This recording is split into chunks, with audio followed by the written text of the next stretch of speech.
Hello friends, welcome to trendy Raha collections. இன்றைக்கி நம்ம பார்க்க போகிறது புட்டு கடலைக்கறி பார்க்க போகிறோம். வாங்க பார்க்கலாம்.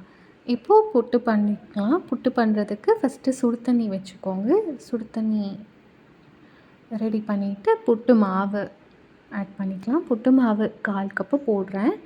இது தண்ணி ஆட் பண்ணோன்னா 1/2 கப் அளவுக்கு ஆகிடும். தண்ணி ஊற்றி ஊறினதுக்கப்புறம் 1/2 கப் ஆகிடும். இப்போ புட்டு மாவு போட்டுட்டோம். புட்டு மாவுக்கு தேவையான அளவு சால்ட் ஆட் பண்ணிக்கலாம். சால்ட் ஆட் பண்ணிவிட்டு ஜஸ்ட்டு ரஃப்பாக மிக்ஸ் பண்ணிக்கோங்க.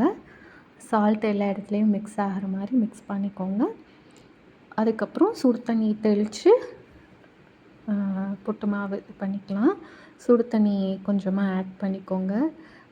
எனக்கு கையில் சூடாக இருந்ததுனால நான் அப்படியே ஊற்றிட்டேன்.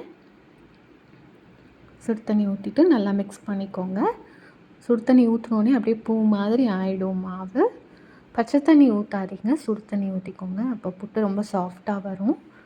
அதனால் ரொம்ப சூடாக வேணாம், ஓரளவுக்கு லூக் வார்ம் வாட்டர்னு சொல்லுவாங்க இல்லைங்களா, அந்த மாதிரி ஸ்டேஜில் ஊற்றிக்கோங்க. இப்போ பாருங்கள், உங்களுக்கே டிஃப்ரென்ஸ் தெரியும்.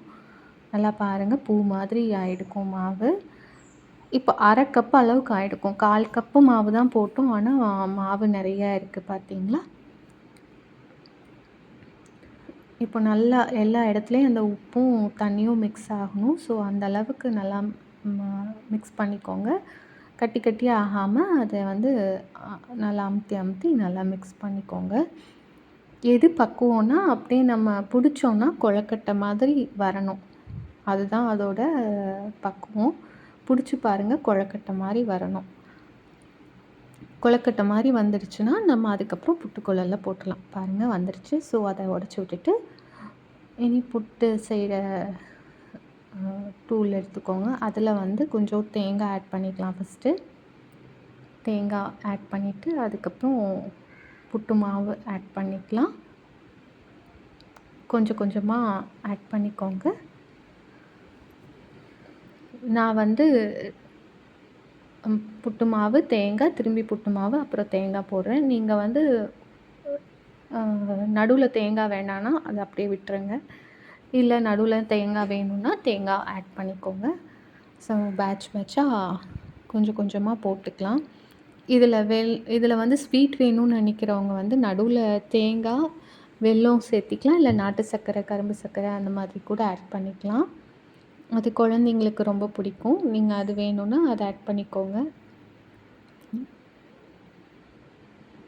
இல்லை இப்படி ப்ளெயினாக வேணும்னா ப்ளெயினாக கூட பண்ணிக்கலாம். உங்களுக்கு எந்த மாதிரி வேணுமோ அந்த மாதிரி பண்ணிக்கோங்க. இப்போது தேங்காய் ஆட் பண்ணிவிட்டு திரும்பியும் மாவு ஆட் பண்ணிவிட்டு மாவு ஃபுல்லாக ஃபில் பண்ணிக்கிறேன். கொஞ்சம் கொஞ்சமாக ஆட் பண்ணிக்கோங்க. அமுத்தாதீங்க, போட்டு ரொம்ப அமுத்த வேணாம். அப்படியே இதாக போட்டால் போதும். போட்டு ஃபுல்லாக அமுத்த வேணாம். உடையாமல் பூ மாதிரி வரணும் இல்லைங்களா. ஸோ ரொம்ப போட்டு அமுத்தாமல் இப்படியே போடுங்க. நான் போடுறத பாருங்கள், இந்த மாதிரியே போடுங்க. உடையாமல் வரும். புட்டு நீங்கள் இது பண்ணும்போது உடையாமல் நல்லா வரும். அவ்வளோதான். இது பூ மாதிரி இருக்கும். எப்போவுமே புட்டெல்லாம் கொஞ்சம் சூடாக சாப்பிடுங்க, அப்போ நல்லாயிருக்கும். ஸோ நான் இப்போவே குக்கரில் தண்ணி ஊற்றி அதை ஆன் பண்ணிட்டேன். இது தேங்காய் வச்சு இது ஃபில் ஆனோடனே இனி குக்கரில் வச்சிடலாம்.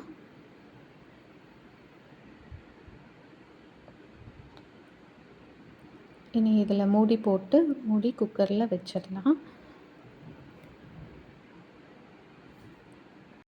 ஸோ குக்கரில் பார்த்துக்கோங்க,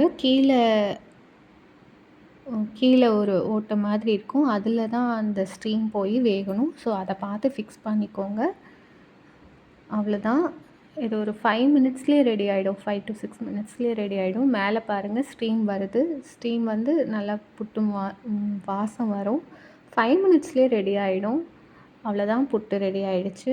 ஆக்சுவலி ஃபோட்டோவில் சரியாக ஸ்டீம் தெரியல, வீடியோவில் சரியாக தெரியல. நல்லாவே வந்துடுச்சு. புகை நல்லா ஆவி நல்லா வந்துடுச்சு. இதில் சரியாக கிளாரிட்டி தெரியல. ஸோ அவ்வளோதான், நம்மளோட புட்டு ரெடி ஆகிடுச்சு. இனி இதை ஸ்டவ் ஆஃப் பண்ணிவிட்டு இறக்கி வச்சுக்கலாம். மேலே இருக்க மூடியை எடுத்துகிட்டு, என்கிட்ட அந்த பின்னாடி எடுக்கிற குச்சி இல்லை, அதனால் நான் இந்த மாதிரி இதில் எடுக்கிறேன். அவ்வளோதான், பிளேட்டில் எடுத்துடலாம். ராகி புட்டும் பண்ணலாம், நார்மல் இந்த மாதிரி அரிசி புட்டும் பண்ணலாம். மாவு நீங்கள் வீட்லேயும் ரெடி பண்ணலாம். நான் வந்து இந்த மாதிரி புட்டு மாவு கடையில் வாங்கிட்டேன். அவ்வளோதான். இந்த மாதிரி எடுத்திங்கன்னா புட்டு ரெடி ஆகிடும். கொஞ்சம் ஸ்லோவாகவே பண்ணுங்கள், இல்லாட்டி அது உடஞ்சிரும். அதனால் ஸ்லோவாக எடுங்க. ஸ்லோவாக பண்ணிங்கன்னா போதும். அடுத்து கடலைக்கறி பார்க்கலாம். நான் ஏற்கனவே கடலைக்கறி ரெசிபி போட்டிருப்பேன். இது வந்து இன்னொரு ஸ்டைல். ஸோ கடலையை நைட்டே நான் ஊற வச்சுட்டேன். காலையில் வந்து வேக வைக்கிறேன். கருப்பு கொண்ட கடலையில் உப்பு போட்டு ஒரு 7-8 விசில் விட்டு வேக வச்சாச்சு. மஞ்சள் தூளும் போட்டு வேக வச்சாச்சு. ஸோ வெந்ததுக்கப்புறம் என்ன பண்ணணுன்னு பார்க்கலாம்.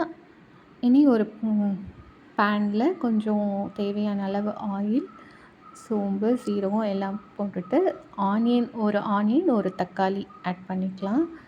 ஆட் பண்ணிவிட்டு அப்புறம் மசாலா தூளெல்லாம் போட்டுக்கலாம். ஸ்பூன் மஞ்சள் தூள், 1 ஸ்பூன் மிளகாய் தூள், 1 ஸ்பூன் தனியாத்தூள், 1/2 ஸ்பூன் கரம் மசாலா தூள், இது எல்லாத்தையும் ஆட் பண்ணிவிட்டு நல்லா மிக்ஸ் பண்ணிவிட்டு வேக வச்ச கடலையை இதில் ஆட் பண்ணிக்கலாம். நல்லா கடலையை இதோட மிக்ஸ் பண்ணிக்கோங்க.